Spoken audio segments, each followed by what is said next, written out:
After Talk Radio, you're in to all things music. And so making it is me joining with the waiting potential of the art materials and the processes, and to see what happens.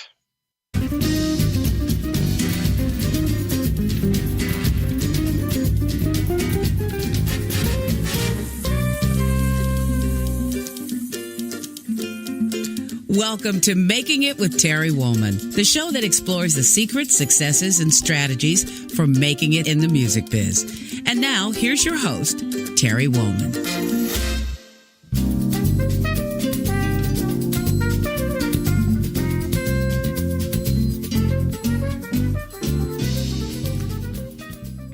Welcome to the show.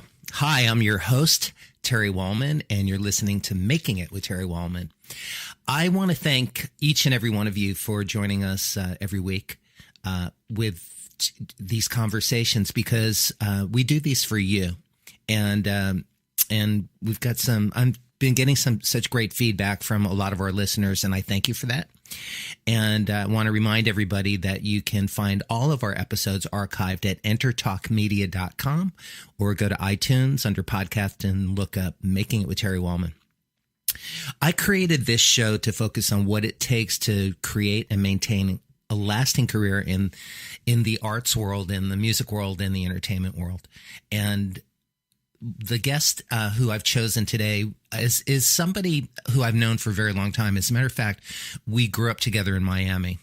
But the reason that I wanted to bring this guest on is to sort of really change direction of what we typically talk about on the show. Michael, my guest is Dr. Michael Franklin, and I'll tell you a little bit about him, and then I'll tell you why I brought him on the show. Dr. Michael Franklin is the chair of the graduate Transpersonal Art Therapy program at Naropa University, and founder of the undergraduate art therapy program and the Naropa Community Art Studio. Over his career, he has practiced as a clinician and directed the art therapy programs at the College of St. Teresa and Bowling Green State University. Michael lectures and leads workshops internationally and is a published author. His current research focuses on integrating art therapy, education, social engagement, yoga philosophy, and meditation. Michael is the author of Art as Contemplative Practice, Expressive Pathways to the Self. Michael Franklin, welcome to the show. Thank you, Terry. Happy to be here. Oh, yeah. And I know we are friends, but do you go by Dr. Franklin? Do you prefer that? Oh, goodness. Michael, please. Michael, it is. Yes. I wanted to have you be a part of this part of the conversation of why I brought you on this show. And the reason I invited you as my guest today is that we've spoken about physical health on this show. I've had a medical doctor as a guest to talk about living a healthy lifestyle as an artist and musician, but we've never focused a show on emotional and spiritual health as it relates to art. And I think that your point of view as an artist and also as a counselor and educator is just going to be invaluable to our listeners and to me. And I've been reading your book and enjoying it. There's a lot to it. It's not a light, easy read, but it's an incredibly enjoyable read as an artist. And I actually really relate deeply to so many of the principles that you talk about in your book that we're going to be discussing today on the show. Okay, great. I'm looking forward to the conversation. So I want to start with a quote of yours, and it is this: "My goal as a teacher is to help my students to fall in love with their minds and unique talents, and to always strive for personal excellence." Would you say that is sort of your mission statement as an educator and as a counselor? Well, I would say that's one of them. The very beginning of the book that you refer to, there is a statement that says, "One never knows when and where the teacher will emerge, for my students who continuously teach me about this all-important lesson. And so between that and what you just mentioned, yes, the idea of, first of all, my work is at the graduate level. I train graduate level art therapists, and our program has a very strong art component. And so students are actively engaged in one part of the title of the profession, art therapy, so that would be the art part. And when involved with the art part, as well as the counseling part, ultimately, one is on one's own when out in the field, being the professional that they uniquely are. And so to fall in love with their own mind, with their own thoughts, with their own innate intelligence, and with their brilliance that is often covered over by all kinds of personal self-talk of that they don't feel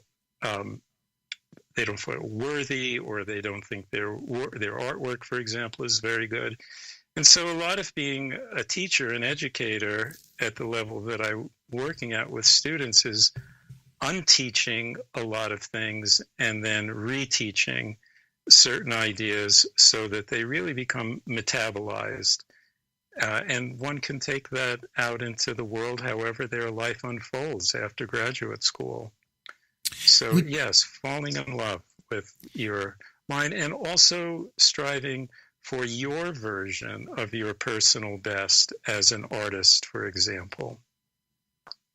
And Michael, you just mentioned lack of self-worth. And, you know, I know that that's kind of a common part of an artist makeup. You know, certainly I know a lot of musicians who, and myself included, where at some point self-doubt creeps in. Would you say that is just part of being an artist, or is that just part of the human condition? Well, it's a part of many things. It can be a part of upbringing. There are plenty of children and young people who live in families where they're told they're worthless. They're rarely validated, affirmed, or even listened to.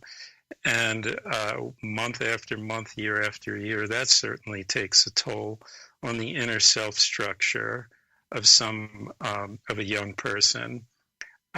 I think that people often find their way to the arts to untie these knots and to find ways to explore with some, with a personal version of authenticity, what needs to be expressed, what needs to be not only expressed, which the meaning of expression is to literally move out, to push out. But that's only the beginning of the equation. Once the artwork is out, it then needs to be modified and worked with and then interacted with. And so one could be literally holding a sculpture that was created that represents sadness, depression, or in terms of our conversation, a lack of self-worth. And so one could then be in dialogue with this sculpture of lack of self-worth. One could create a series which then extends the narrative of what was so insidiously internalized and locked in place. So then you're asking me, is this part of the artist's condition? And I think it's good to confront oneself. That, in fact, to me, is what authenticity is. We practice confronting ourselves at deep levels so that we're not lying to ourselves. We're trying to be honest. And if you were to ask me what good art is, I would begin by saying the most honest art that comes from this authentic place of really self-examining ourselves by confronting ourselves so that we're not lying to ourselves or fooling ourselves.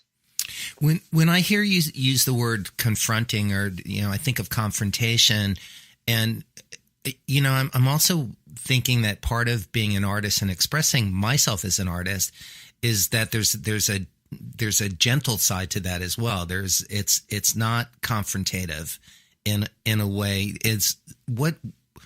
Where's the balance in that? Because I totally get what you're saying about the confronting blocks, emotional blocks or things that you've been taught that might not be true.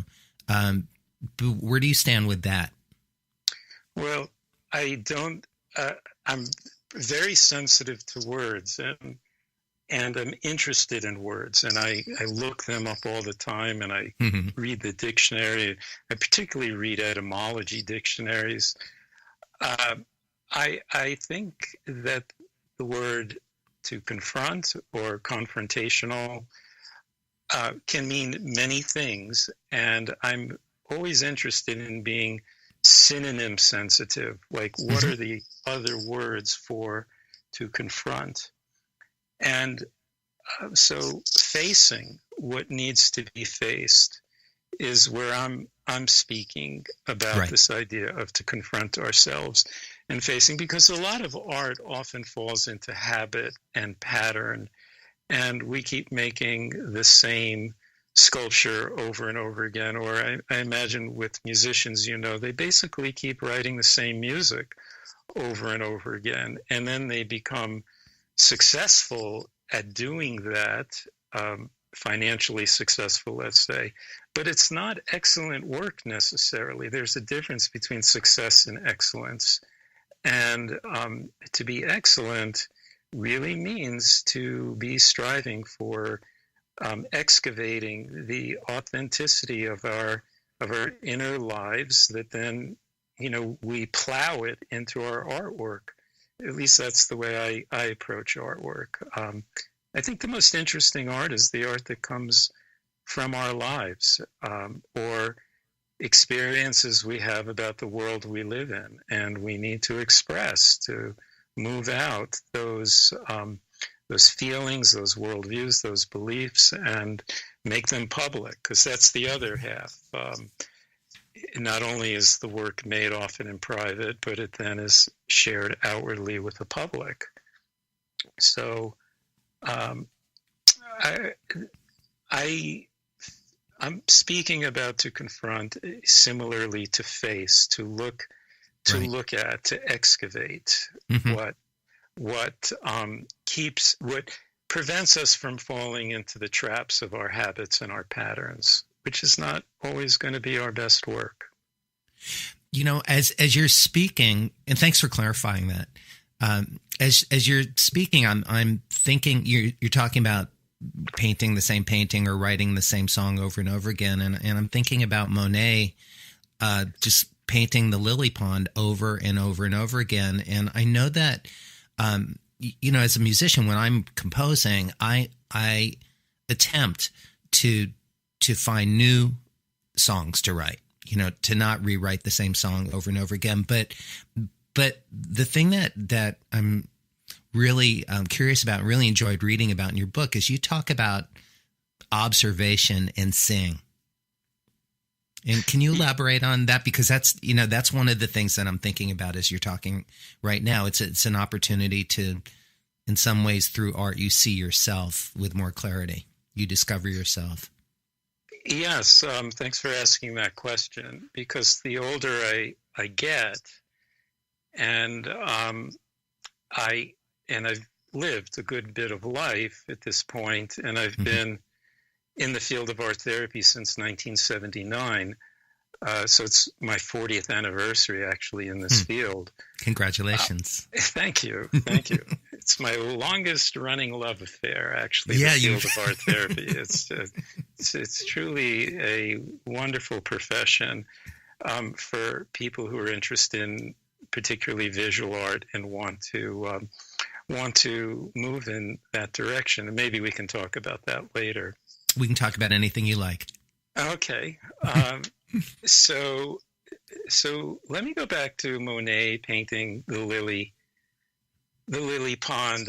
I was in Paris several years back, and I made it a point to go to Giverny and look at the gardens, and then go to, I believe it's the Orangery in Paris, to look at where the paintings are of, those last paintings, which are absolutely extraordinary.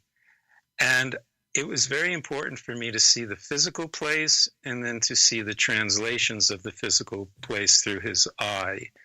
And he's constantly changing his perspective of the pond. He's moving in different directions, and eventually he penetrates different components of what he's looking at. And this idea of observation is, I just keep returning to it as really the essence of so many things. The better observer you are, the better partner you'll be. The better counselor you'll be, the better artist you will be, the better musician you will be.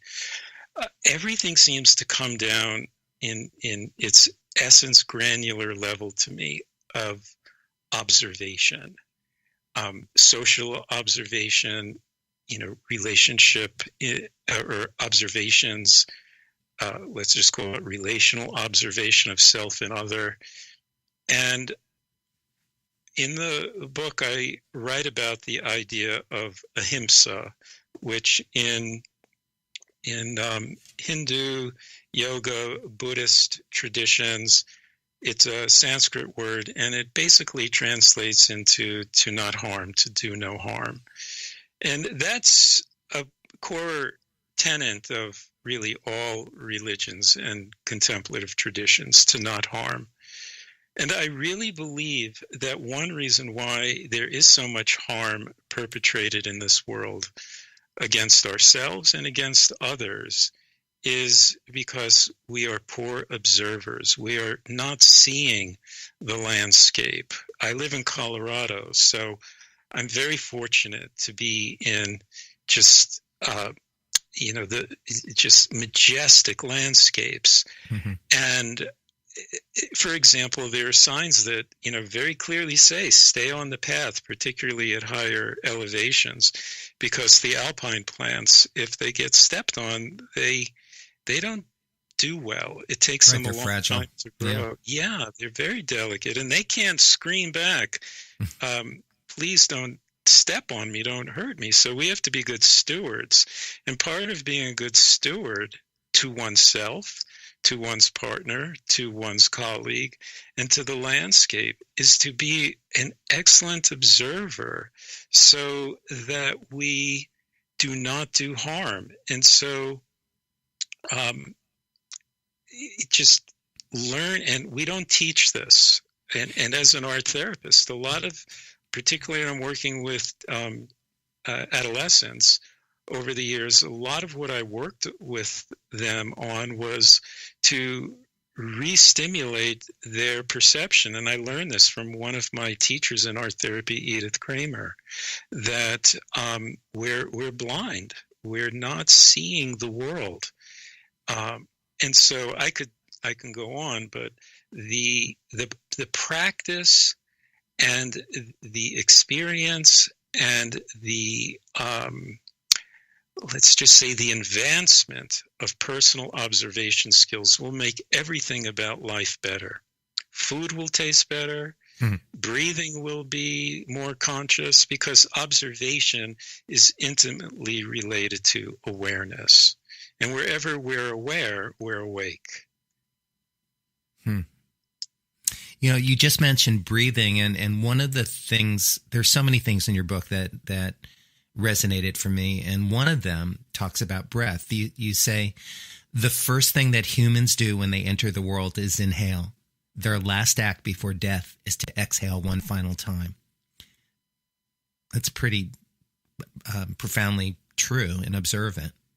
Well, but in between are, right, millions and millions of small deaths of inhale and exhale. And so you talk about that. You refer to observing the breath as a visual mantra practice. So, yeah. So, are you saying about being aware of breathing is as important as anything else in the world? Yeah, let's untangle that, because it relates to the earlier comment, because, observation, and so mantra is repeating a sacred sound that has an effect on the nervous system at the subtlest of levels. And it's a pretty profound focusing tool to keep the mind from wandering. And it really does work. So there are Sanskrit mantras, whatever somebody's birth religion is, there could be a phrase that really resonates for somebody, or it could just be a word that has a soothing quality. Like for me, a word that I just love is the word pie. I mean, I like to eat it, but the sound of the word pie. And at one time in my life, I had a girlfriend from the South, and she would say pie. And I just loved how it sounded, and it relaxed me. But I'm digressing. Back to this idea of mantra and observation. So Cezanne, for example, and we were talking about making the same painting over again. Well, I have to be careful when I say that, because Cezanne painted over and over again this mountain, Mount Saint Victoire, and he just painted it over and over again. And he really started to understand it in different ways, and started to rethink the way he thought about space and surface and form and the interactions of those components. And to me, it was like a visual mantra practice. Or as a clay artist, I make a lot of pots, and by making those pots, it becomes a tactile and visual mantra practice. I'm repeating this centering phrase with my hands, so to speak, phrase being, the clay has a vocabulary. So breath, everybody comes equipped with the perfect vehicle for observation as a focusing strategy, and to center oneself. And that is to just focus awareness on inhaling and exhaling. And not only inhaling and exhaling, between the inhale and the exhale is a gap. There's a very brief pause. And so on both sides of the inhale and exhale, there's a brief pause. And focusing awareness in that gap space is also pretty stilling, and it opens, for those who do practice the practice, that gap space becomes a whole new territory of a place to settle. All brought to you for free by your breath. It's such an ordinary thing. It's simple. It's ordinary. And people often think that they're not meditating because their mind wanders. And to that, I would say, good for you. Your mind finally got quiet enough to hear the noise. You're actually meditating. If you have the intention to meditate, you are. And if your mind wanders, you observe the wandering, and you remember to bring yourself back to your breath.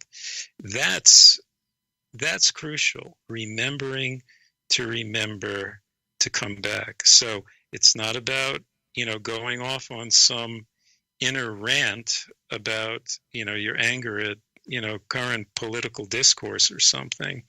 If you do that, fine. Then you observe yourself doing that, and you invite yourself back to your breath. You remember to come back. And the more you do that, the less you're hijacked by your thoughts. That makes sense.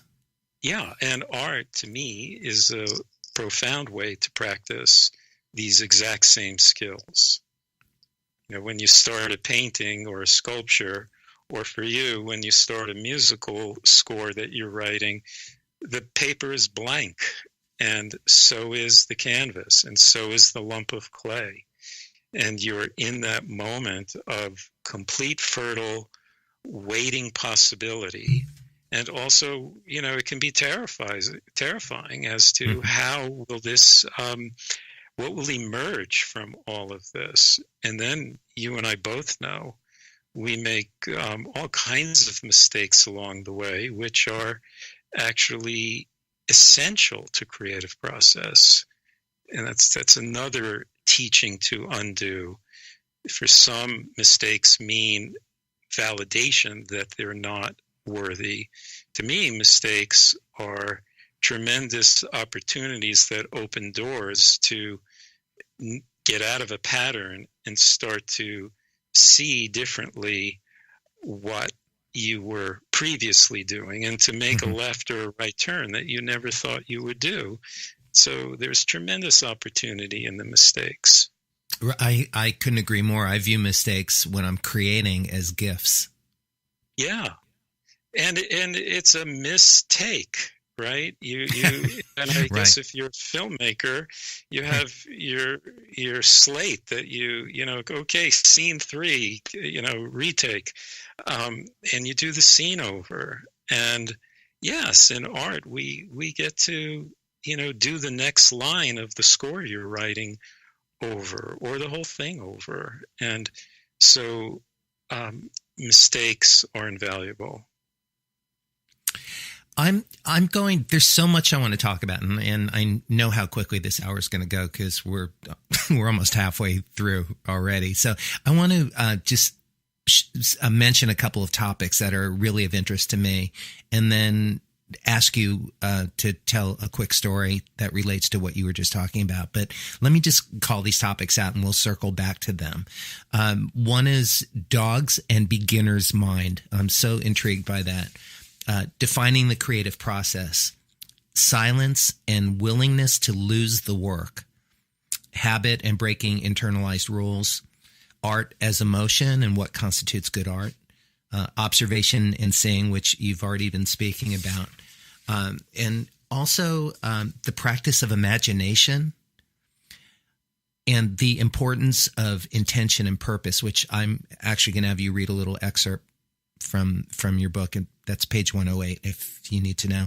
And one other topic is monotasking and multitasking. Just the fact that you said monotasking really got my attention. So we can circle back to these in a moment, but I wanted the listeners to know some of the things that really held my interest in the book.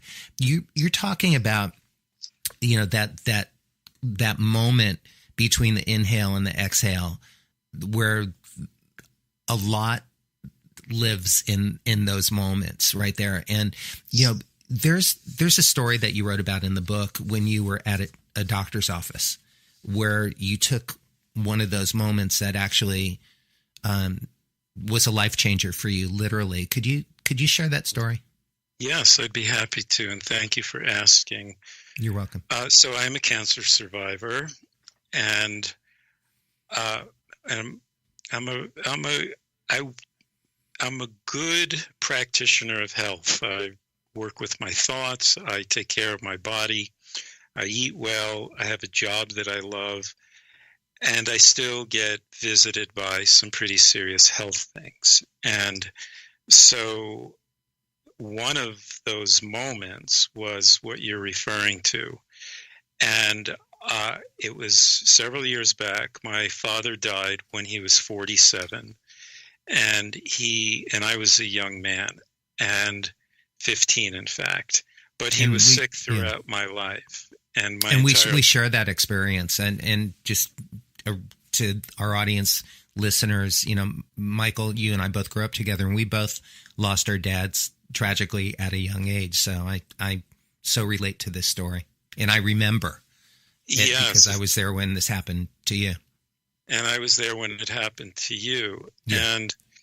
And unlike some of our friends at that time, those what happened to me, what happened to you, grew me up in an accelerated way, and particularly in terms of like existential questions. And and anxieties about life and how life works and how fragile it is and how resilient it is and how fragile it is. And so my father died when he was 47, and when I turned 47, I went for a physical, and everything checked out, perfectly, and I was actually feeling great. It was more symbolic, and the doctor did some blood work, and my PSA came back not only high, but scary high. Now, it is also in an imperfect test that often has false positives. And so, in fact, I asked him if it was a false positive, and he said it could be. It happens all the time. They retested, and this time the results came back not only perfect, but the center of perfection, the most ideal numbers possible. Mm-hmm. And the doctor looked at me and said, "Great, you're done. Come back and see me in a year or two." And I asked him if he would just let me take a few moments, close my eyes, put my awareness inward, and just see if I heard, hear what I might hear, notice what I might notice. And so he said, "Sure, it's fine." So I got quiet, and he's still in the room, and I put my awareness inward, and I didn't hear an actual voice, but I heard a kind of whispery thought form from that shadowy place inside of us that we might call intuition, or maybe a person has a different name for it. But I heard, and I clearly heard a message: check further. So I opened my eyes and I said, "Actually, doctor, I would like you to check further." And he, with a bit of tone, said, "No, I do this all the time, and you're fine, I promise you." And I just said to him in a pretty stern voice, and I've learned this from having to consume healthcare, that I have to be firm and be my own advocate. And I just said very firmly, quote, and this is verbatim, "I'm an artist and a meditator, and if I don't listen to what I just heard, I know I will be clobbered. Check further." And so he said, "Well, okay, we'll do that." And it was a biopsy, and it was very uncomfortable. And after they biopsied the coarse samples of the prostate specimen, I got a call a week later saying I had prostate cancer. And thus began one of the hardest years of my life, and I went to a version of hell, and I didn't have the bad time I thought I would, because I took my two best friends with me, art and meditation. And that's really the essence of the book. The book is really about, if I was to boil it way, way down, is that meditation teaches me to be the observer of my mind and my thoughts, and art allows me to see the content of my thoughts and my mind. And together, the synergy of the two is extraordinary. Separately, they're amazing. Together, it's extraordinary. And the whole book, unfolds from that premise. And so if I did not take those few seconds, more than few seconds, it's about 40 seconds, I'm absolutely certain I wouldn't be here, because older men die with prostate cancer. Younger men, I was 47, would have died from it. And in 2 years, it would have been pretty tragic, because it then leaves the capsule of the prostate gland and metastasizes to the pelvic bone. It's just awful. And so, and I would say the same template happened again 2 years ago with a heart challenge. And I don't need to go into that, but because it's the same story. Right. And so, and that's about inner listening. That's about, back to the earlier question, inner observation and trusting what you hear. Because men particularly in this culture, in this part of the world, are socialized to not listen, to tough it out, to muscle through, or to just say, I'll take ibuprofen, I worked out too hard at the gym or something, whatever, and just bypass it. And we can't do that if in moments like this, we really have to trust. And I learned to trust primarily these inner messages through the practices of art and meditation. And so your practice as an artist, because that's how I envision you approach a piece of clay, that's how you approach your life. You know, it sounds like, and from me knowing you, I know this to be true, your life in a way is your canvas. Well, I mean, I'm very fortunate to still be alive, and I choose life, and so I want to live it skillfully. I want to live it morally and ethically. I want to be a skillful artist and a moral and ethical artist. So there's a seamless connection for me between the two. I do. I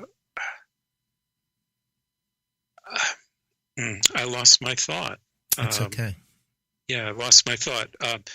What was the question? The second part of the question? Well, just you approach your life as you approach a piece of clay. You know, is my observation. That you're taking the same creative and intuitive and conscious approach to both. The way you create art is the way you create your life. Yes, I have another love affair. I guess I'm cheating on my first love, maybe. You know, I guess I need to come clean with art therapy. Art therapy, I'm sort of cheating on you. I'm also in love with clay. So this is infidelity as a valuable tool to having a better life. Yes. So I absolutely love clay, and clay is a profound material to work with. And I was very, very fortunate at a very young age in college to study clay and ceramics with M.C. Richards, the author of Centering and The Crossing Point. And I think she wrote a book called Imagining Yellow. M.C. was an extraordinary person, reverent and irreverent, and deeply committed to her path. And I just had no categories for how to understand this person when I was working with her. I was like 20 years old. But she just showed me things that were pretty life-changing. And I guess I should say I have a website, artisyoga.com, and at artisyoga.com, I have a lot of clay work that if a listener is interested, they can look at, as well as other aspects of my work. Absolutely. I encourage everybody to go to that website. We'll also be posting it on the page on the Intertalk Media site, so you can click the link. So you asked me about dogs in beginner's mind. I had the dog of my life. She left this world about a year and a half ago. And it was kind of tragic how that all happened, but there's no need to talk about that here. Yeah. But she was a absolutely amazing animal. And I am just, my whole view of everything is scrambled when I'm interacting with another species.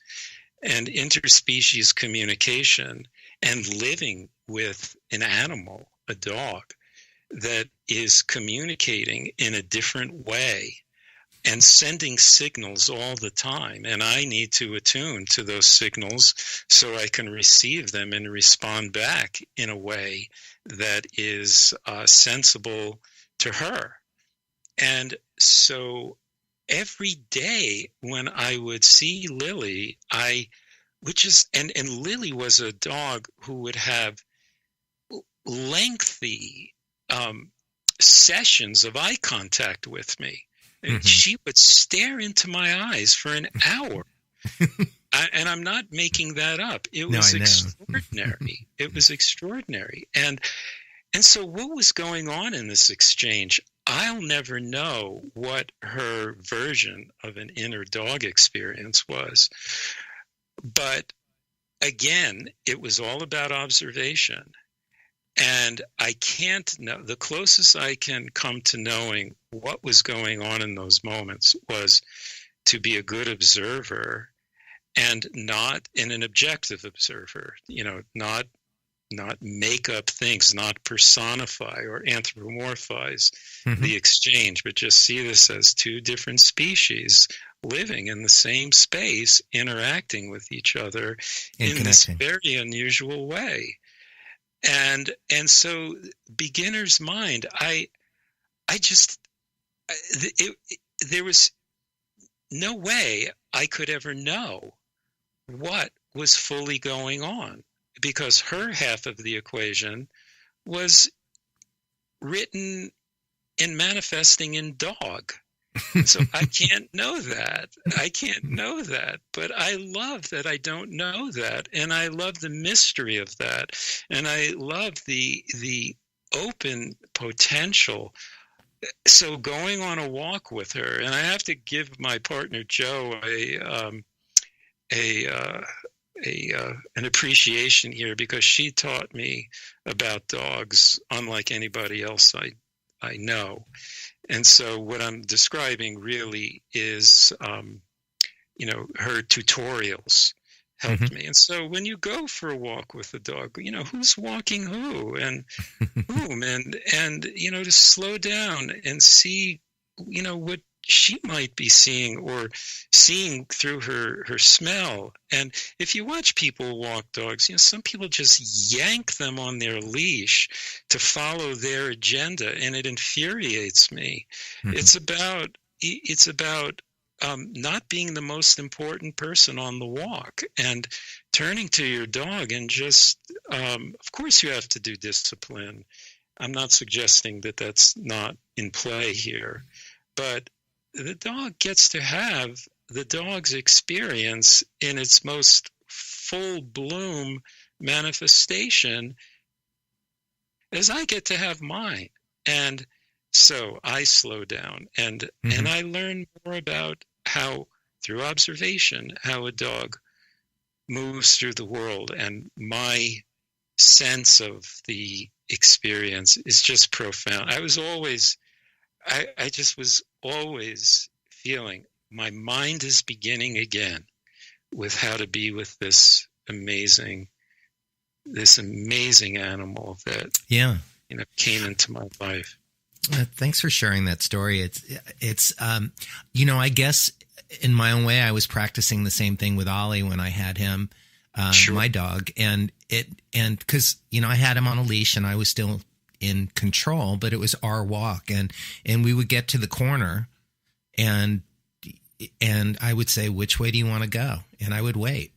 And he would very clearly, he had a point of view that was different every day about which block he wanted to go up, or up the hill or down the other street. Who he wanted to go see. And it was very joyful for me and liberating to do that. So I absolutely understand. I want to, we have less than 15 minutes left in the conversation. So I want to challenge you, if this doesn't compromise you, to just ask you about a couple of points and see if I could get short responses. Sure. Which I know is difficult, but here we go. One of them is monotasking and multitasking, because I know I'm guilty of multitasking more than monotasking. And what's your perspective on that? Well, I think I'm good at multitasking, but I'm not. And my work asks me to multitask. And in fact, so much of our current culture asks us to multitask, and people think that they're really good at it, and they're not. I mean, there's plenty of research to show that you're not as good as you think you are. And the art of monotasking, of doing one thing and doing it with focus, is essential to not lose. And I fear that we're losing it in our embrace and normalization of multitasking. And so how to slow down and focus. And, Csikszentmihalyi's work on flow, one of the things that is implied in that work, is what is happiness? Happiness is absorption, to be absorbed in what one is doing. And there is an author, David Levy, who talks about multitasking and monotasking, and he's at the University of Washington, and he looks at it from a contemplative point of view, and he's a very interesting researcher and a contemplative practitioner. But I think about it a little differently than he does. I'm thinking about it in terms of the arts, and particularly visual arts. So visual arts slows me down. It brings me to a place of absorption, and it helps me to be doing one thing with tremendous focus, and I need to keep that capacity exercised. Thank you. The next point is this. You say art is a means of answering back creation with creation. Yes. So, that's where art starts to sound a little theological. And so I was in graduate school when Mount St. Helens in Washington State blew. And it was just decimation for hundreds of miles, and ash everywhere. It was a major event. And if you go back there now, everything is greening again. And so nature and the wisdom of, even if you cut your finger, it just knows how to heal. I know the biologists can explain it molecularly, but it's rather extraordinary that there's so many systems that know how to do their own self-repair and self-organize around repairing itself. Another conversation for another day, Terry. This certainly could go off into a conversation on global warming, which is sure the most important issue of our time. But so I practice in a lineage. I have a root teacher. In Hindu yoga tantra traditions, and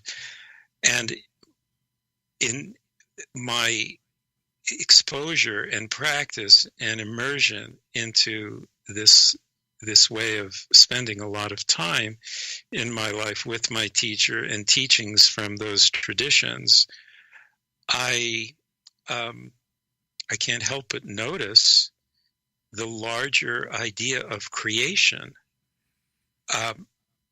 Looking up, again, living in Colorado, I can drive a little ways and look up into the sky and really see the Milky Way, which can't happen in a lot of places in the United States anymore.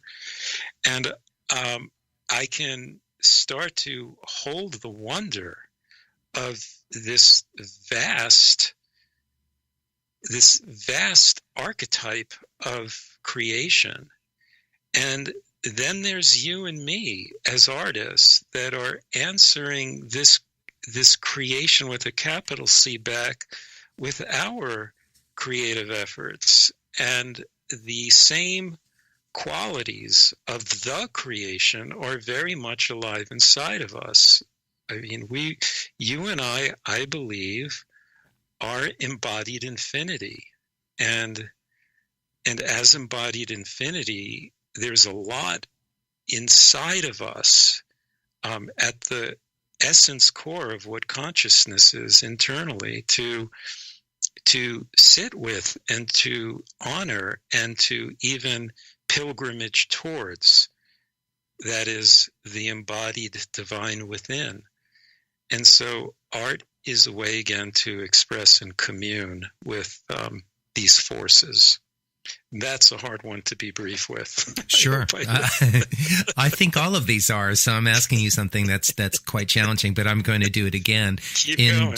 In just a few sentences, can you elaborate on what the term "the practice of imagination" means? Oh man, that's like a whole chapter in the book. Of course, that would be a 5-hour conversation. Yes, of course. So especially if we're paying attention to our breathing while we're having the conversation. I'm very influenced by the work of James Hillman and imaginal psychology, a psychology of the imagination. And he talks at length about what image is. And he is very clear to suggest, emphatically suggest, that image is not what we are seeing. Rather, image is related to the living narrative alive within what we are seeing, and it's up to us to join with that. And so what happens is when you're working with paint or you're working with sound and notes, it's a collaboration where it's not all about us. The sound is your partner, or the clay is my partner, or the emerging image and imagery is my collaboration partner. Mm-hmm. And so it's 50-50 collaboration. Sometimes it's 70-30. It's more about the imaginal space opened up by the artwork than it is about me. So my ego importance is constantly diminished in the best of ways for me to become image sensitive. And so practicing imagination is being openly receptive to the ongoing flow of images. And image is a sound, it's a movement. It's not just an art object. It's a breeze. It's the sound of the pencil on paper, or tasting ice cream. And it's not that the ice cream is the image only. It's what's going on as you feel the cold meet the warm in your mouth. And it starts to, merge and then melt. And then melt becomes the image. And its image is the poetic narrative that is within that to seek and find and then listen to. Thank you. We have about 4 minutes left, and which means it's time for our closing questions. And okay. I might keep you on when we're done to ask you a bonus question about the importance of intention and purpose. Okay. But I've got 3 questions for you. The first is a 2-part question. Since this show is called Making It, what does making it mean to you, both personally and professionally? Yes. So certainly you and I grew up in the late 60s and early 70s. So, I can't help but say it partially meant when we were growing up, finding somebody really great to date. Yeah. Making it. So there's that. Absolutely. So making is, related to me for creating. You could easily have a title, creating it. And then it is such an interesting word as a signifier. It just represents, anything and everything. And so making it is me joining with the waiting potential of the art materials and the processes, and to see what happens. Beautifully said. Can you share 3 tips for success that have driven your career? Wow, 3 tips. You're catching me off guard there. 3. That's okay. Well, let's go back to inner listening. seek out great teachers. I have been very fortunate. I have had extraordinary teachers in my life. I mean, truly extraordinary teachers that kept helping me to recalibrate and self-correct on my path towards my, yet to be realized convictions and beliefs. So finding great teachers, creating art, or consuming the arts in some way. The arts civilize us, and they help us to, articulate our emotional truth. And so success, I said earlier that there's a difference between success and excellence. And I would now sort of deconstruct the word success and reverse it to, seeking excellence, and how to align, every one of us align with what is our personal best, what is our version of excellence. And we can't always do that, of course. It's hard to have 8 cylinders burning all the time, but to really work with intention to be in pursuit of our version of a personal best, which is developmental. Last year was different than this year. 10 years ago was different than a year from now. So it's ever-changing. It's developmental. Thank you. My final question, Michael, in our last literal minute of our show, at this point of your life, with everything that you know to be true, what would you tell your younger self?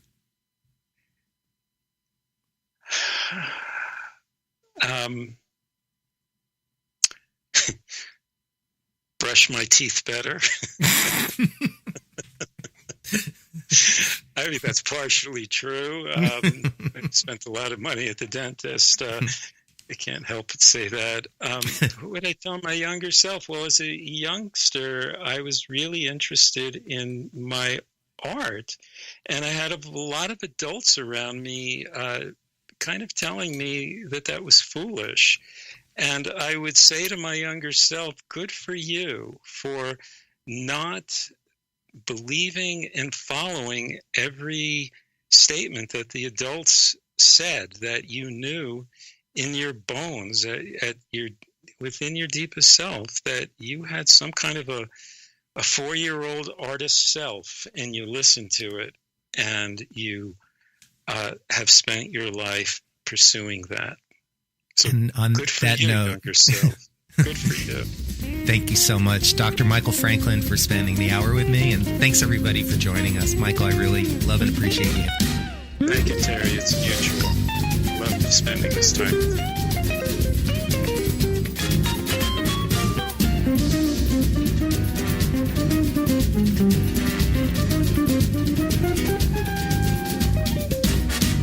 Tune in again next week for another great episode of Making It with Terry Wollman. Hey, Michael, I have one more bonus question because I'm so fascinated by your book, and there's so many topics that we didn't have an opportunity to capture in a short hour conversation. So could you tell me about the importance of intention and purpose? In terms of the experience of creating artwork? Yeah. Or in general? More general than that? Well, in both. I suppose in being an artist, but, to me, it's one and the same. Okay. Well, to not have intention when pursuing some purpose might be more of a half-baked result. The idea of intention, just taking that word alone and what it means, in a lot of contemplative traditions, intention and intentionality is essential to the practice. And so wherever we aim our awareness and our will, we are in focus, and we are approaching this moment of opportunity with an alignment that is worth cultivating, so that the purpose that's being pursued can become a full expression of the intention, or even before the intention is an idea. So the idea can fully manifest through first starting with an intention, and then, of course, working purposefully towards your goals. And again, this is a intention setting, intentionality, the intention of will, the intention, being intentional with awareness. These are all centering and focusing actions that help us to really be in the moment pursuing our purpose. Thank you for answering that. For anybody who wants to hear more, you can listen to our entire hour-long conversation at entertalkmedia.com/makingit. Thanks, Dr. Michael Franklin. I really appreciate you. Thank you, Terry.